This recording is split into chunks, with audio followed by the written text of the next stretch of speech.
This is MBC Media Group's Radyo Natin Nationwide, a member of the KBP. Radyo Natin Nationwide.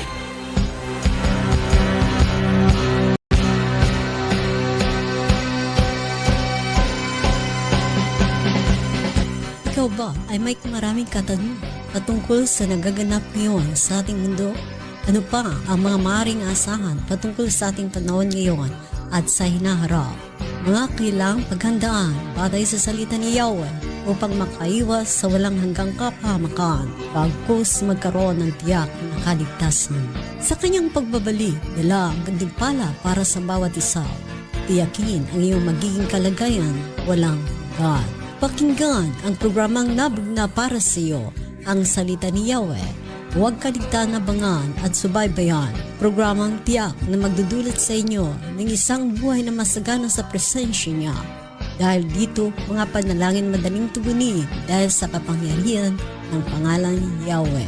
Kasamang isa sa himpapawid ang malalaking kaganapan sa mundo, the 7 Great World End Time Events, 1 ng Nobyembre, tuwing araw ng linggo, alas 2 hanggang alas 3 ng hapon. Dito lamang po yan sa 103.9 Radyo Natin na Balbiliran. Ihahatid Nina Roth Pagbasan Puentes, Nora Ibaho George at Enrique Hontelia. Hanggang sa muli, Shalom!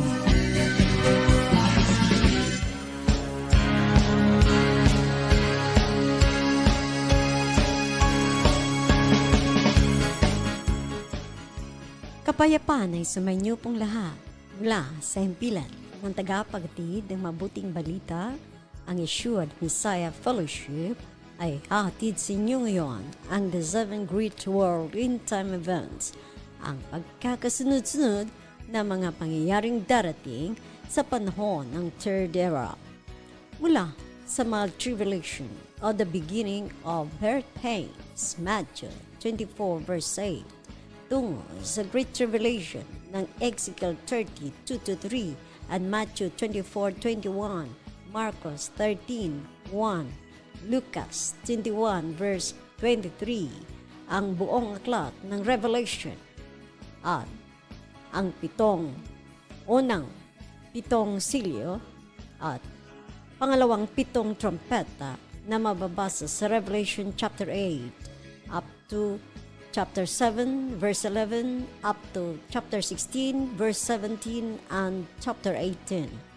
At ang pitong bowls na babasa nga rin sa Revelation chapter 16. Ang pangatlo, kung saan ang white throne judgment, Revelation chapter 19, verse 11 up to 18. And number 4, and the battle of Armageddon, Revelation 19, verse 21. Revelation 19:19-21. And number 5, reign of Yeshua on earth, yet 1,000 years. Revelation chapter 20, 2 verses 6, 5, 6. Number 6, release of Satan and the final battle against his forces and by Yeshua against them. Revelation chapter 20, verses 7 up to 10. Number 7, and the last, the eternal state, na mababasa din natin sa Revelation chapter 21, verses 2, chapter 22. Wala po muli tayong ngayong Gospel News Broadcast, katulad po ng akin ng sinabi sa ngayon, no? Gawa ng atin pong bibigyan daan ang buong topiko ng buong manababasa sa buong aklat ng pahayag o revelation. Waring atin na po itong tuloy-tuloy na ibubunyag ang buong aklat. Buksan ang aklat ng pahayag sa kadahilanan na ito na ang tamang panahon na sinasabi sa aklat ng Daniel 20 verses 9-10 na nagsasabi kay Daniel na isara muna ang aklat dahil ang mga tinutukoy niyon ay para sa mga huling araw. At narito na nga po tayo ngayon sa mga huling araw. Katulad ng akin na pong nabanggit na ang pasimula ay ang birth beginning of birth pains sa Matthew 24 verses 8 na kung saan na pinarating o sinabi na rin ng ating mahal na Mesiyas na patungkol sa mga parating na kung saan nung siya'y nabubuhay pa, no? Year 3 up to year 33 ay hambing natin ngayon ay 2024. So ibig sabihin makulang-kulang 2,000 years, no? 24, 33. So mag 2,000 years old na ang mga propesiya na ito na ngayon pa lang nagpasimula. Walang iba, ngayon pa lang nagsisimula na. So, sa unang nabanggit, no, na sa beginning of birth pains, no, na kung saan patuloy kong tinutukoy na ngayon, no, na ating mababasa nga ang ating Matthew, ating references na patuloy na natin binabasa at patuloy kong pinapabasa sa inyo sa inyong mga sariling mga Biblia, ang Matthew chapter 24 at ang Luke chapter 21 ay basahin na ninyo sa inyong mga tahanan. Ito ang narito na.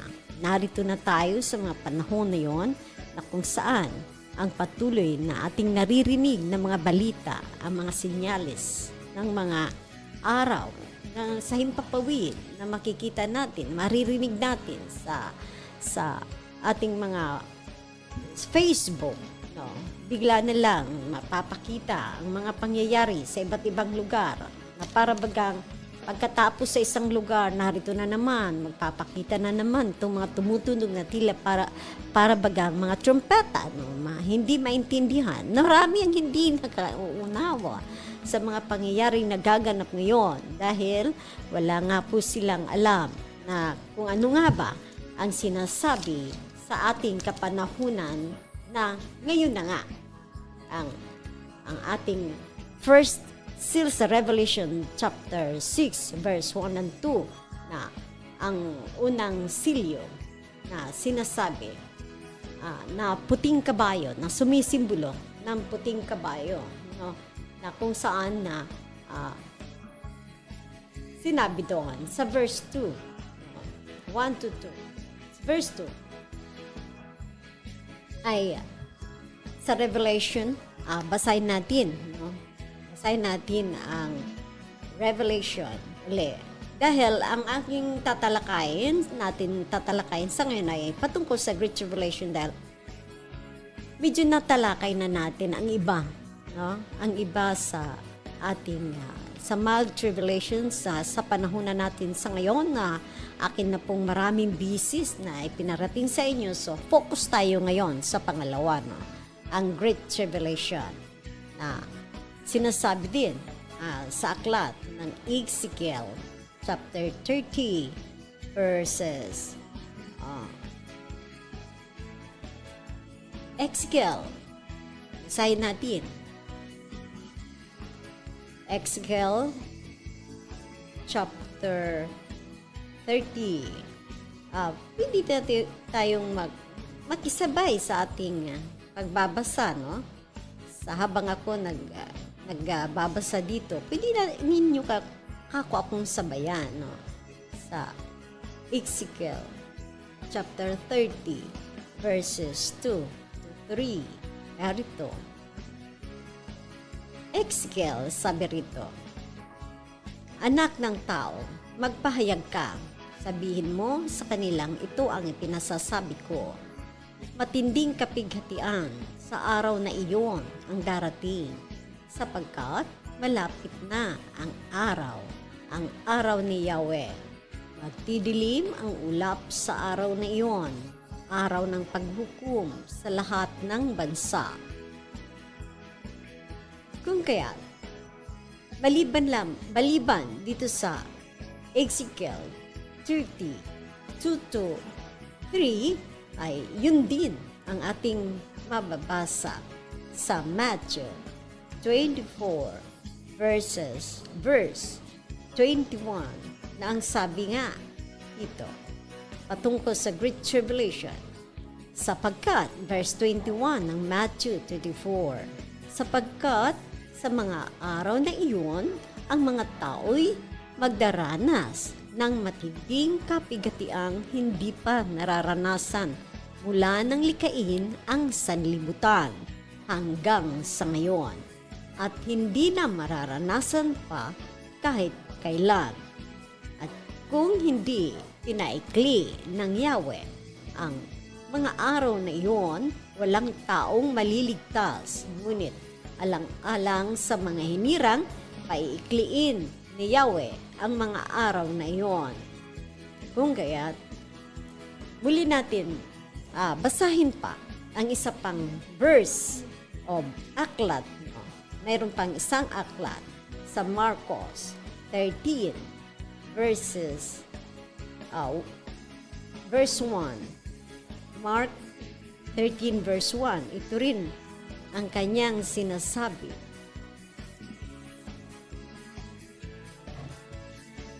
Nang palabas na si Yeshua sa templo, sinabi sa kanya ng isa sa kanyang mga alagad, "Guro, tingnan po ninyo, napakalaki at napakaganda ng mga batong ginamit dito." Sumagot si Yeshua, "Nakikita mo ba ang naglalakihang gusto yan? Walang batong magkakapatong na matitira dyan, magigibal lahat dyan."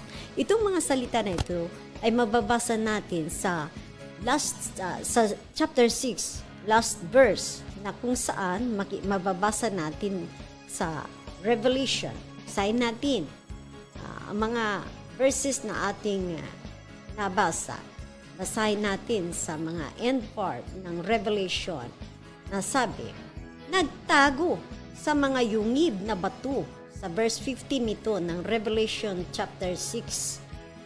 Revelation chapter 6 verse 15 na sabi, nagtago sa mga yungib na bato ang mga hari sa lupa, ang mga gobernador, ang mga pinuno ng hukbo, ang mayayaman, ang makapangyarihan, at lahat ng tao, alipin man o malaya.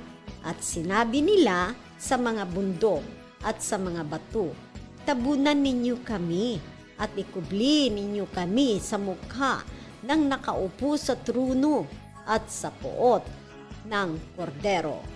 Verse 17, sapagkat dumating na ang kakilakilabot na araw ng pagbubuhos ng kanilang puot, at sino ang makakatagal sa harap nito. Yon. Ang sabi doon na dito, sa ngayon, marami kasi ang mga mayayaman, hindi nila alam. Ang tanging alam nila na pag sumiklab ang giyera ng nuclear na ang gamit, ay kailangan nilang magtago sa mga yungib, magpapagawa sila na ngayon, ginagawa na nga ngayon yan.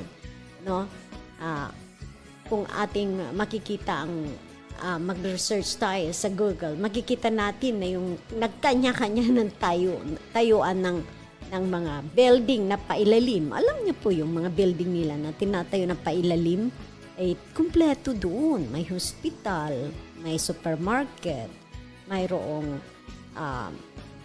pharmacy. Mayroon, kumpleto sila doon. Ang alam nila, sa takbo ng panahon na ngayon na nababasa nila, ang maaaring kahihinatnan ng mga pag-aalyansa ng mga bansa na pilit na inililigtas ng Amerika ang mga nasyon, ang mga bansa na gumagamit pa sa ngayon ng dolyar, no? Kasi ito, ang mga kalaban naman, ang inaano naman nila yung magiging digital na ito, no? At maraming tumatangkilik, no? Na mga bansa na maging digital na ito. So ibig sabihin, ang ekonomiya, dahil dolyar ang ngayon na internationally na ginagamit ng marami ang dolyar, na magkakaroon ito na ng problema, no? Kasi digital na nga, ibig sabihin wala na, hindi na magagamit ang dolyar, di po ba? Wala na. So magkakaroon nga ng problema, kaya pilit na inililigtas ng Amerika ang mga bansa na tumatangkilik pa sa mga ganitong mga gamit, no, sa ekonomiya, no, sa mga bansa na kung saan ngayon ang gamit ay dolyar.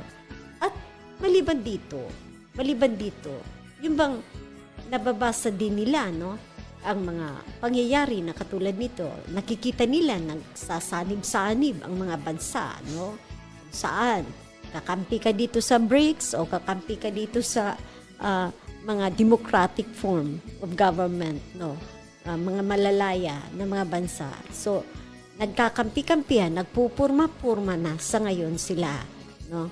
Kung tinatangka na salakayin ang isang bansa, no, katulad ng Taiwan, ng Pilipinas, no, na naririnig sa mga balita, no, pilit na nagpapadala talaga ng puwersa ang Amerika at ang mga kalyansa. Pero hindi natin alam to kung ano ba ang mga behind the agenda nila, o nagpapalabas lang ang ibang bansa, o ginagawa nila na salakay dito, salakay doon, salakay doon, salakay dito. So ang Amerika nagkakalat na ng pagpapadala ng mga persa. So hindi natin alam kung nililigaw na lang ito ang Amerika o anong ginagawa dito nun.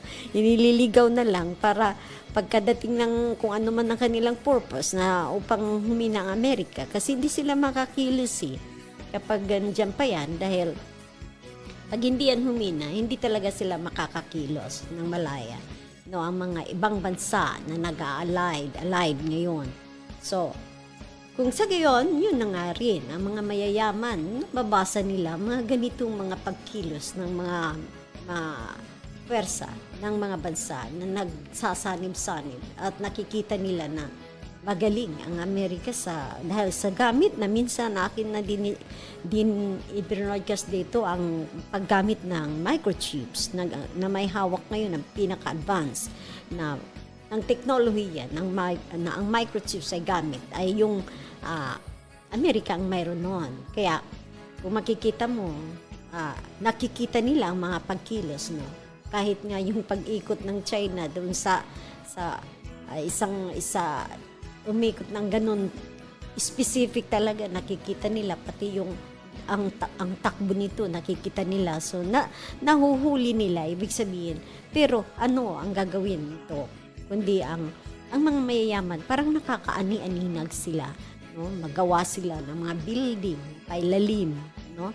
Pailalim para doon na sila magtago. Ito nga nababasa natin na sinabi nga ng ating Mesiyas na nagtago sila sa ganung mga kuweba, nagtago sila sa mga ganun na mga kanilang ginagawa, pero sabi lilindol na malakas, matitibag yung kung ano man ang kanilang ginagawa, pero ang kanilang inaasahan dyan, yung makapagtago sila na pagdating ng mga gagawin na mga armas, o kung hindi sila makuha-kuha sa ganon, o di gagamit ng nuclear, no?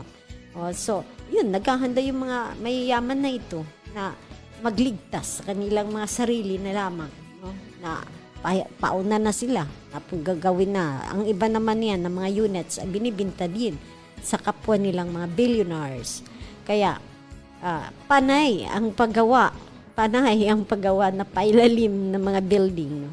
Kasi sino ba naman ang maayaw kung ikaw ay isang bilyonaryo? Kompleto sa loob, may hospital, may supermarket, mayroon doon pharmacy, mayroon ano pa ang iyong hanapin, nandun lahat. So komportable ang buhay kapag ito ay mayroon kang tinatawag na maka-avail ka nitong mga kanilang ginagawa, pero hindi, sabi ng mahal na Mesiyas na madudurog, no? Madudurog ang mga bato. Sabi niya, walang papatong sa kapwa bato, ang lahat ay madudurog, ayon sa kanyang sinasabi. So sa Great Tribulation, basahin natin ang chapter 6 ng Revelation, chapter 6 verse 7. Tingnan natin ang Revelation chapter 6 verse 7. Nasa Great Tribulation na tayo ngayon. Nasa pangalawang silyo na tayo. Ang ganito. Nasa pangalawang silyo, Revelation chapter 6 verse 7. Arito. Nang alisin ng kordero ang pang-apat. Pangalawa, amen. Revelation chapter 6 verse 3. Nang alisin ng kordero ang pangalawang silyo, narinig kong sinabi ng pangalawang buhay na nilalang, halika, isa namang kabayong pula ang lumitaw na ang nakasakay ay binigyan ng kapangyarihan magpasimula ng digmaan sa lupa upang magpatayan ang mga tao. Binigyan siya ng isang malaking tabak. Yan. So, nandito nakasulat na nakasulat sa Revelation chapter 6 verse 3 and 4. Pangalawang silyo ito.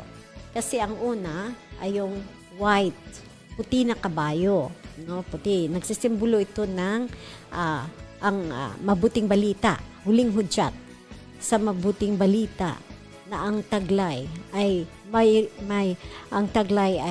ang pangalan na personal na pangalan ng old ancient name, ng Hebrew name nila, ang Yahweh at saka Yeshua, na kung saan inilalabas ito dito ngayon sa Mount Tribulation, bago ang Great Tribulation, dahil nga katulad ng akin ang nabanggit sa inyo noon, ay ito ay gagamitin na tatak sa Great Tribulation. Kasi bakit ba kailangan tatakan ang mga may salita na naiwan sa rapture, no?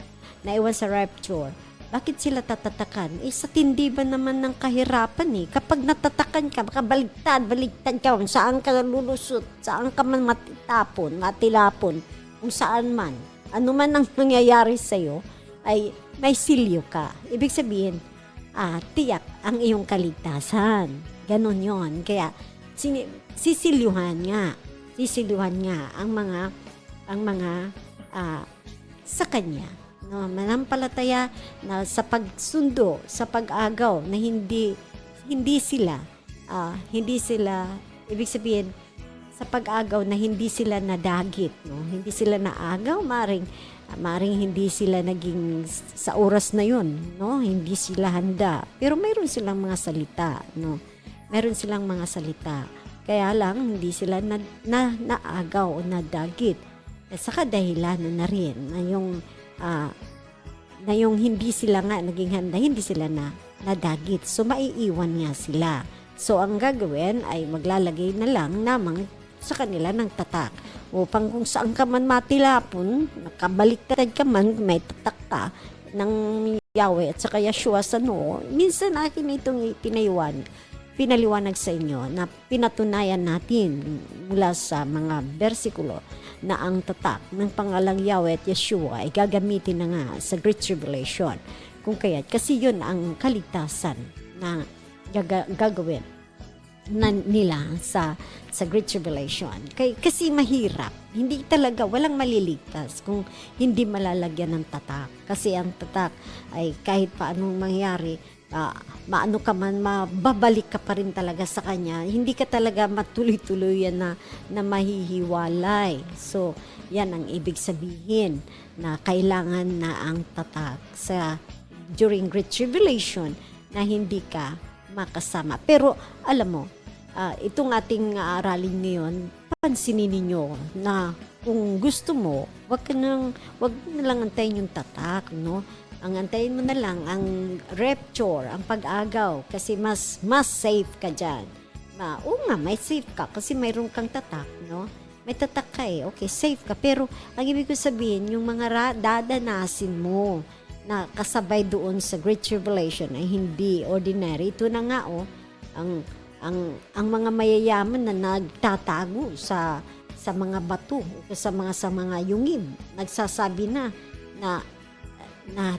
takot sila, no, sa kanilang sitwasyon na kinalalagyan, na kahit pa sila nakatago, takot sila kasi yung paglindol lang na parang dudurugin na ang ganitong mundo sa lakas ng lindol.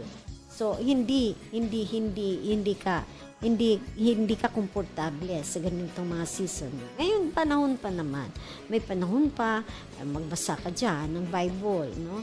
As makinig ka sa mga pangangaral ng mga ministers diyan. Tapos mga elders diyan, no? Pakinggan natin ang mga salita upang kayo ay magkaroon ng relasyon sa Kanya. No? Kaya, sa verse 4, sabi dito, sa verse 5 ng Revelation chapter 6, ay narito na tayo sa pangatlong silyo ng alisin ng kordero. 7 kasi ito, no? Unang 7 silyo. Verse 5 ng Revelation chapter 6, ng alisin ng kordero, ang pangatlong silyo, narinig kong sinabi ng pangatlong buhay na nilalang, halika, isang kabayong itim. No? Kanina, ang una ay mild tribulation, sa atin ngayon, nagsimbolo ng puting kabayo. Pangalawa, pula, digmaan, sabi. Tapos ngayon, naman, anong kulay uli? Ang kabayo ay isang kabayong itim na naman. Pangatlo, ang nakita ko at may hawak na timbangan ang nakasakay dito. Verse 6, may narinig akong parang isang tinig na nagmumula sa kinaroroonan ng 4 na buhay na nilalang na nagsabi, isang takal na trigo lamang ang mabibili ng sahod sa maghapong trabaho at 3 takal na harina lamang ang mabibili sa ganoon ding halaga. Ngunit huwag mong pinsalain ang langis ng olibo at ang alak. No? Ibig sabihin, tinutukoy dito yung tagutom. No? Ang nagsisimbolo ng kabayong may kulay na itim. No? Sinasabi dito na nang buksan ng kordero, ang silyo na pangatlo ay lumabas, no? Isang kabayong itim na nagsisimbolo ng tagutom, na malawakang tagutom ng buong mundo. Biro mo, magtatrabaho ka daw, sabi dito, isa lang na takal ng trigo ang buong maghapon. O paano mo yan pagkakasyahin kung may marami kang anak? Paano? Ayun, sinabi na nga kanina, nabasa ba natin yun sa Matthew na kawawa ang mga nagdadalang tao o kaya may maliliit na anak. So, ganun. So, mayroon na dito sinasabi na malaki ang tagutom. No? Pangatlong silyo. Basahin natin ang pang-4 na silyo kasi 7 ito. Ang unang 7 silyo ng alisin ng kordero. Ang pang-4 na silyo, narinig kong sinabi ng pang-4 na buhay na nilalang, halika, isang kabayong maputla ang nakita ko at ang pangalan ng nakasakay dito ay kamatayan. Nakasunod sa kanya ang daigdig ng mga patay. Ibinigay sa mga ito ang kapangyarihan sa ika-4 na bahagi ng lupa upang pumatay sa pamamagitan ng digmaan, taggutom, salot, at mababangis na hayop sa lupa. So, syempre, taggutom, Syempre, yung mga hayop, di ba, paggutom yan. Yung mga hayop na mababangis galing sa bundok, babaan na yan sa paghanap ng pagkain, no? Pati na yung mga tao, harapin na nila, yung mga ganun, no? Mahirap yung mga panahon na yun. Kaya nga nagsasabi ang mahal na Yeshua, no? Na may matinding kahirapan na hindi pa nangyari noon. At kung maganap man ito, hindi na muli pang mangyayari uli, sabi, kailanman. So, ibig sabihin, nakalaan talaga ito sa Great Tribulation na pangyayari. Tapos, dito sa verse 9 naman ng Revelation chapter 6, nasa 7 pa rin tayo na silyo ng alisin ng kordero, ang pang-5 silyo. Nakita ko sa ilalim ng dambana ang mga kaluluwa. No? Nakita ko sa ilalim ng dambana ang mga kaluluwa ng mga pinatay dahil sa dahil sa salita ng Yahweh, no? At dahil sa patutuo. Verse 9 to. Dahil sa salita ng Yahweh at dahil sa mga patutuo, no? Mga kaluluwa ito, ibig sabihin mga patay na ito, no? Mga patay na ito na sa panglimang silyo nang binuksan niya, nakita doon sa dambana, no, ang panglimang silyo, ang mga kaluluwa ng mga namatay na o pinatay na sadya dahil sa salita ni Yahweh. Ito na yung mga naiwan, no? Mga naiwan sa rapture na hindi nakasama sa rapture. Kaya tingnan mo, nung pinatay sila doon sa Great Tribulation at doon sa silyo na panglima, nakita ni Apostol Juan, no? Ang mga kaluluwa, na ibig sabihin mga pinatay sila dahil sa salita at patutuo. Salita ni Yahweh at mga patutuo nila. Yon. Sa panglima yon, nakita sa dambana, ibig sabihin sa ilalim ng dambana na nandudoon sila, ang mga kaluluwa. Dambana ito na kung saan sa templo na may dambana, yun, nakita nila dahil sa patutuo. Maring ito ay sa heaven, no? Nakarating na sila doon, na nandoon na sila sa ilalim ng dambana, na nandoon sila, nakaipon sila doon, na nakita ni Apostol Juan. Ang pangalimang silyo ng buksan, nakakikita siya ng mga kaluluwa na mga pinatay sa during Great Tribulation na dahil sa patutuo nila at sa kanilang pananampalataya doon sa malakihang pag-uusig during the time of Great Tribulation. Kasi kung hindi ka rin susunod doon sa Great Tribulation ay talagang mauusig ka doon, no? Bawa, ikaw ay patuloy na nagpapatutuo ka, na nahuli ka dahil hindi ka man sumasali sa isang pamunuan o ano pa mang pamunuan mayroon sa Great Tribulation, hindi ka sumasama o di pinapatay doon sa Great Tribulation, ang mga ganon.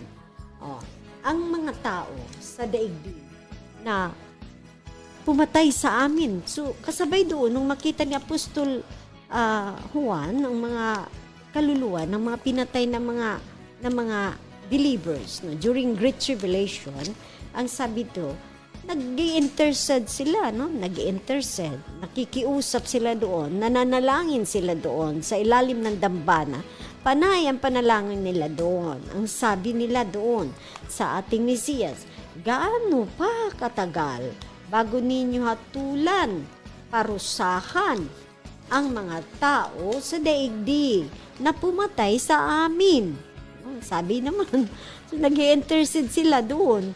Ay, pinatay kami ng mga tao doon na dahil sa aming mga patutuo. Ano ito ngayon? Pagkailan mo pa ba sila parurusahan? Sabing ganyan. At binigyan ng puting kasuutan, no, sa verse 10 ng chapter 6 ng Revelation. Sabi, binigyan ng puting kasuotan ang bawat isa sa kanila at sinabi na magpahinga ng kaunti pang panahon. Yon, hanggang sa mabuo ang bilang ng kanilang mga kapatid at kapwa mga lingkod na papatayin din tulad nila. So, ibig sabihin, hindi pa ang sukat ng mga believers o mga naiwan, no, sa Great Tribulation, hindi pa abot sa numero nila ang mga pinatay. So, inaantay pa ang mga papatayin pa during that Great Tribulation. Kung kaya, tayong mga nandito na ngayon sa ating mahal na Yeshua, huwag na tayong abanti tayo, no? Kung ano man ang yung natutunan na mga salita, no, ng mahal na Yeshua na kay nakakilala, tumanggap sa kanya, huwag ka nang atras, abanti. Sabi, di ba? Sabi nila, abanti. So, kung ikaw nanghihina ngayon, huwag mo nang antayin pa pati mga ministers dyan, mga pastor, balik-balikin mo pa, hanggang antay ka pa. Na, alam mo, hindi pwede yan eh. Hindi yan. Hindi pwede yung para ka nang bibibihin, no? Hindi pwede yan. Maawa ka naman. Hindi, at saka hindi pwede talaga, no? Hindi ko yan ina-advise, no? Na gaganunin natin ang mga ministers ng mahal na Yeshua. Hindi. Kasi bakit? Mula sa simula, hindi mo baga nakita doon ang aklat ng Genesis na nung tinitempt na si Eva, no? Na ganire, sabi na ng Satanas, totoo ba na hindi ka yung pinapakain niya itong mga bunga na ito? Totoo ba? Sabing gano'n, no? Kinukulit si Eva. Dahil sa pansarili na ano ni Eva, ay hindi na niya naganap yung kalooban ng mahal na Yahweh. Ang ibig sabihin na, ang pagkukusang loob, yung free will na kung tawagin doon, di ba? Yung free will natin, alam mo, kung interpret natin yung free will, yan ay kusang loob. Simula pananghikain ng mundo hanggang sa dulo nito, ang pagkukusang loob ang tinitingnan sa atin yan. Hindi ako kumbinsido diyan sa pero hindi ako kumbinsido yung mga kapatiran natin na nagmama kung ano-ano pang mga matagalong na antay na sasabihan. Huwag naman ganun. Wala kang kusang loob. Yun ang hinahanap. Kung pilitin ka man ng mga ministers tapos wala ka palang kusang loob, wala rin yan sa harapan ng mahal na Yeshua. Kasi sa simula pa man, kusang loob nang hinahanap sa atin. Nagkukusang loob ka pagdating ng worship, magkukusang loob ka, mag-ahanda ka na dahil darating na ang panambahan, no? Kusang loob, maliligo ka na, kusang loob na pupunta ka na, kusang loob, mag-join ka sa mga ministry, kusang loob na mag-join ka sa mga anong ministerial dyan, kusang loob. At doon, nagtatapos tayo, no, sa ating pansamantalang, ating tatapusin itong ating unang, kasi lahat ito pag-uusapan natin, pag-usapan natin to lahat. Kasi pansamantalang inalis muna natin ang radio gospel news broadcast dahil pagbigay daan sa aklat ng Revelation dahil napakalawak ito at napakagandang aralin ito na dapat alamin natin na hindi tayo ba yung parang baliwala. Sa ngayon, nakakala mo ang ating mundo ngayon ay ganito pa rin yung dati. Hindi ito. Nakita mo na kung mayroon kang Facebook dyan. Panurin mo yung mga trumpeta nagtutunugan na doon sa iba't ibang bansa. Sa atin, sa Mindanao yata, parang mayroon na sa atin dito, hindi pa naman natin naririnig. Nagtutaka lang sila kasi pag nag-a-appear yung mga ganitong mga trumpeta, naririnig nila sa kalawakan, ay mamaya-maya, ng ilang araw lamang, mayroon ng baha. Meron na kung ano-ano kung ano nakikita. May lindol. No? Para sinasalagang pag yan, ang trumpeta tumunog, may ibig sabihin yan. No? Kaya, pansamantala, mamaya habang mayroon tayong patutugtugin ng mga awitin, pakinggan niyo mga awitin natin. No? At saka natin ipagpapatuloy ang ating talakayan sa buong aklat ng Revelation pang makita natin nasaan ang the 7 great world and time events.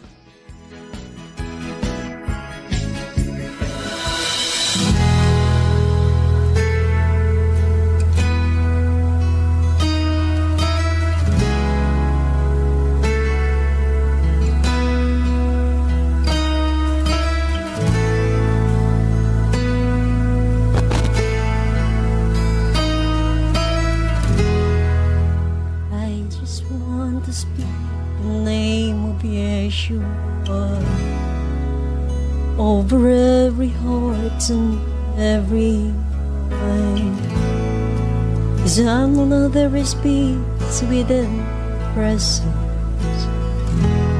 I speak Yeshua. Just want to speak the name of Yeshua. So every dark addiction starts to declaring there is hope and there is freedom. I speak Yeshua.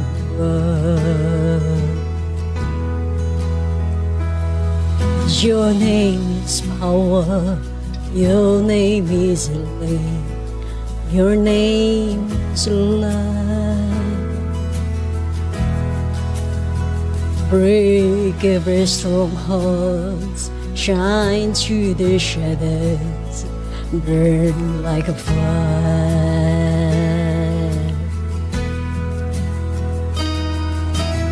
I just want to speak the name of Yeshua over fear and all anxiety. To every soul held captive by depression, I speak Yeshua. Your name is power. Your name is healing. Your name is life. Break every stronghold. Shine through the shadows. Burn like a fire. Shout Yeshua from the mountains. Yeshua in the streets. Yeshua in the darkness over every enemy. Yeshua, I speak the holy name, Yeshua.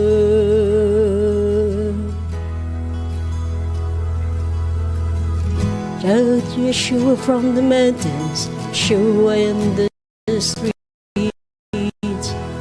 In the darkness of every enemy, Yeshua, for my family, I speak His holy name, Yeshua.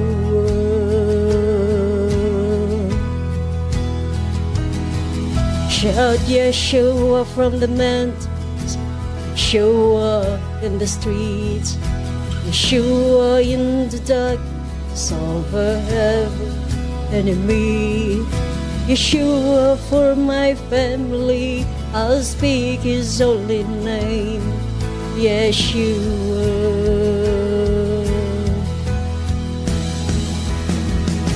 Over since I tapped with depression, I speak Yeshua.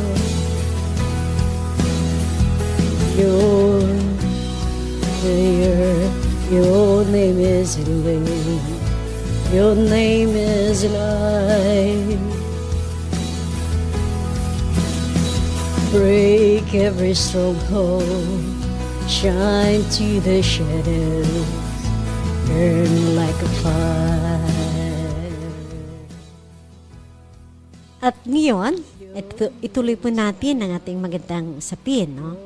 Ang panglima na silyo na bubuksan. Balik natin yung panglima na tinalakay natin bago tayo nagpatugtog. Ibalik natin muli ang silyo na panglima. Babasahin para sa atin ni Sister Nora.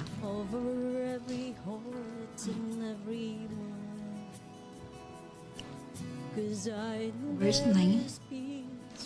Nang alisin ng kordero ang panlimang silyo, nakita ko sa ilalim ng dambana ang mga kaluluwa ng mga minatay dahil sa salita ng Yahweh at dahil sa pagpapatututo nila rito.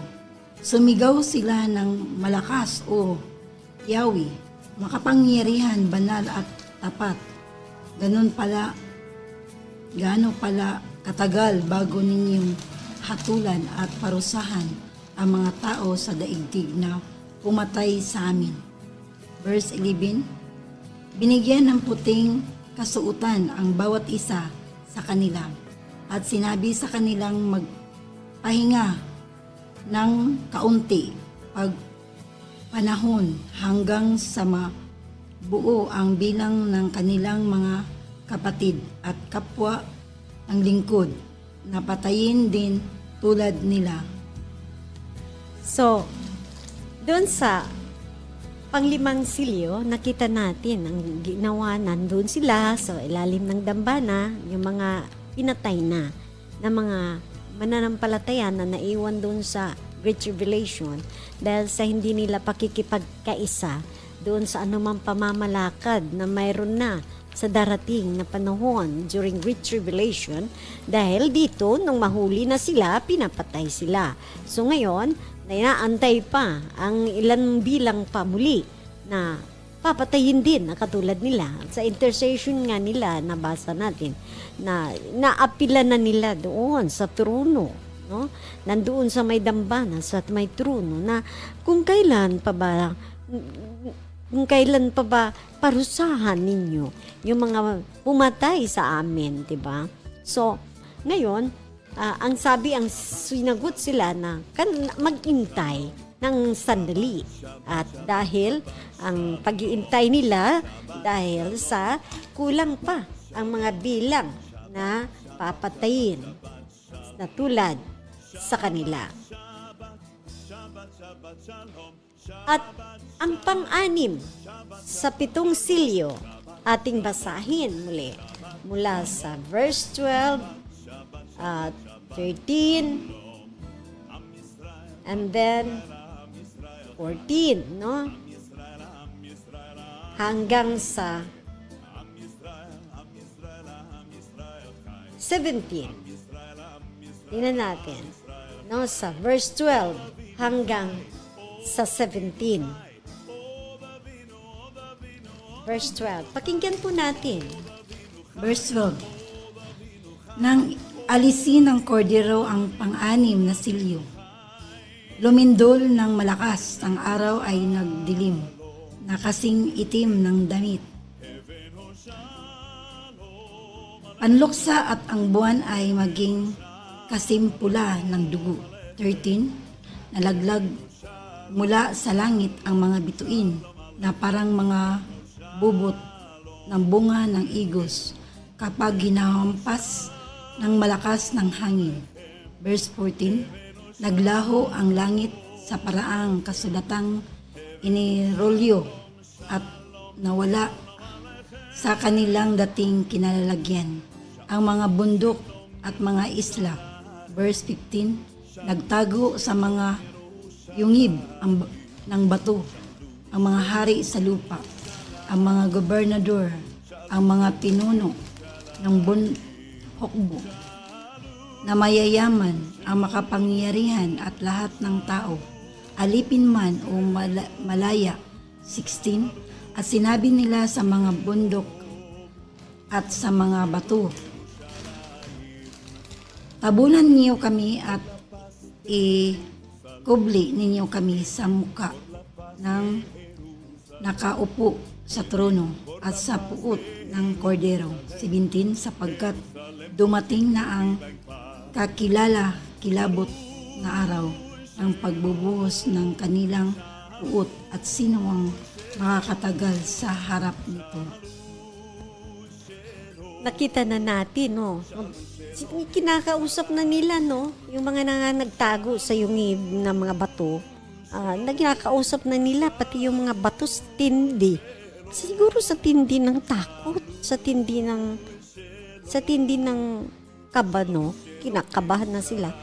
Dahil dito, doon sila nagtago nga sa bato, doon pa lang sa Matthew 24 verse 1 to 3, sinabi na walang papatong na sa kapwa bato. Ang lahat ay idudurog. So, yan, kinakausap nila ang mga bato, natatabunan sila, itago sila. Yun nga ang dudurugin nga Paano ka makapagtago? No, kasi yun, ang Great Revelation ay ipinarating nga ito Kaya nga natin tinatalaka ito para malaman natin ano ba ang nakahanda, ano ba magaganap pagdating ng Great Revelation na sinasabi ng Biblia. At itong aralin, hindi para sa atin lang, kundi para na rin sa ating mga anak na ihanda natin anuman ang mangyari. Ko mayroong malaki pang kasaganaan na darating sa ating kapanahunan eh. Ang programa nga nila 6 years, so 2030. Yan ang programa na ipapatupad na ang kasaganaan na ayon pa sa kanila. Walang maiiwan na isa na maghihirap.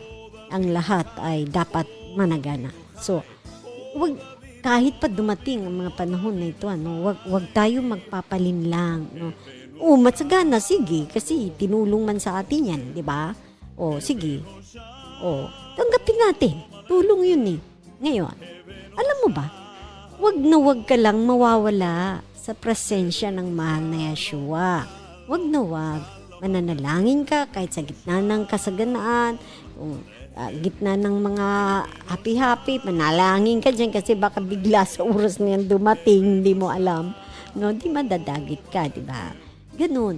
So, nasa na tayo Nasa pang-anim na silyo. Kasi ang pang-pito ay may post dyan eh. Magpo-post dyan. Ang pang-pito, bago magpang-pito yan, mayroon niyang post dyan. May magaganap pa dyan. Bago dumating sa pang-pito. Kasi ang pang-pito ay preparation yan sa 5 naman na trumpet. No? 5 trumpet. Preparation yan. Preparation ang pang-pito na silyo. Preparation na para ilabas na ang 7 na trumpets ng 7 din na angels. Kaya po, atin pong patuloy na ating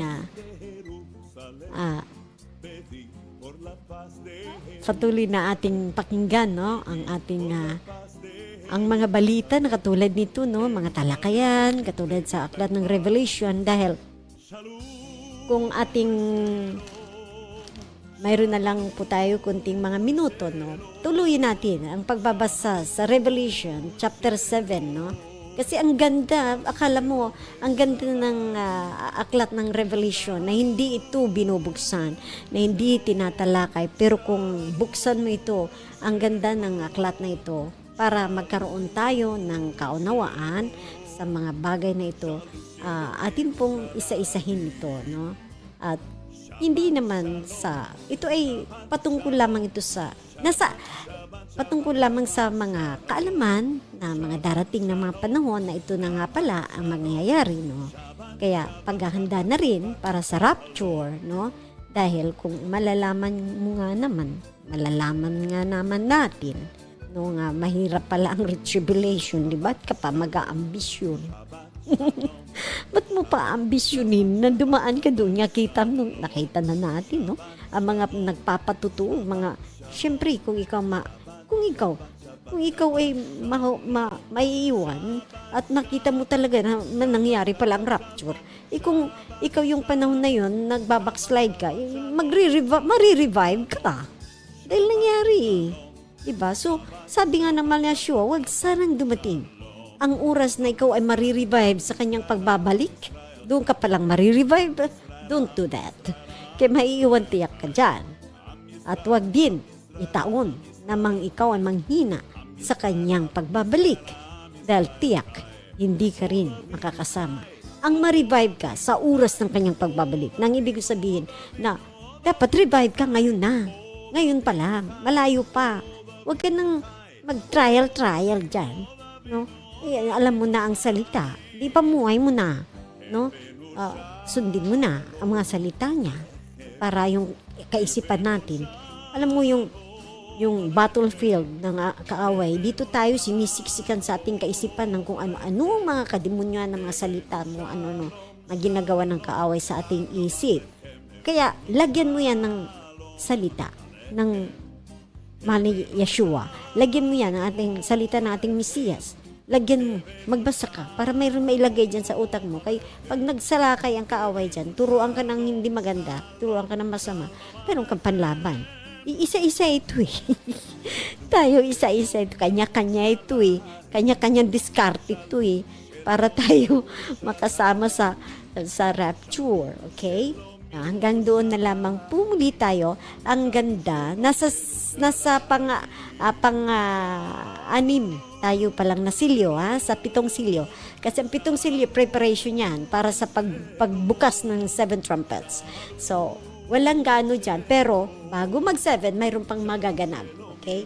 So, sa susunod, napaka-interesting ng ating topic, no? Ang Book of Revelation, ang The 7 Great World, nasa banda, ang 7 Great World in time events, no?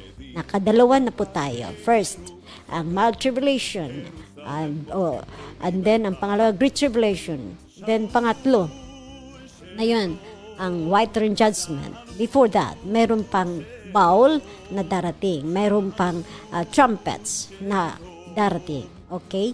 At ngayon, nandito na tayo muli sa papaalam at maraming salamat sa lahat na nakinig. Maraming salamat. At muli, makinig. Muli tayo. Magsama muli tayo. Salamat. Paalam. שלום ירושלים, שבת. Open my eyes of my heart. Open the eyes of my heart. I want to see you. I want to see you. Open the eyes of my heart, yeah. My heart, yeah. Open up my heart. I want to see you. I want to see you. Open my eyes, yeah. Open the eyes